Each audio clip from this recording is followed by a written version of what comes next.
ايه الفرق بين الدوني والكومفورت؟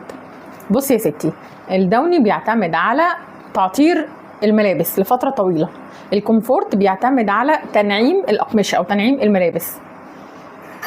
الدوني بيتعمل من عجينة السوفت وريحة الدوني بس، أو عجينة الدوني، يعني عجينة الدوني وريحة الدوني. الكومفورت بيتعمل من شمع البلسم ومية البلسم.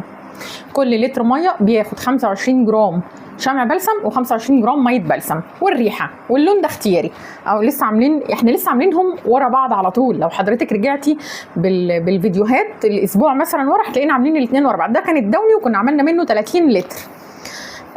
وعلشان التركايه بقى اللي احنا عملناها المختلفه، علشان نخلي الدوني ينعم معانا الملابس.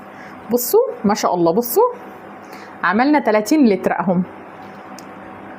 عايزه اقول لحضراتكم ان احنا كنا خليناه مختلف عن اللي بيتباع، بان احنا زودنا شويه الريحه وخلطنا الريحه بالجليسرين في الدوني، وحطينا شويه عليهم من ماء البلسم. ارجعوا شوفوا الفيديو ليه، علشان نخلي الدوني مش بس يعطر، عشان نخليه يعطر ونخليه كمان ينعم الملابس. فانا هجاوب على سؤالك باختصار، يعني ان الفرق ان الدوني بيعتمد على التعطير والكومفورت بيعتمد على التنعيم بس.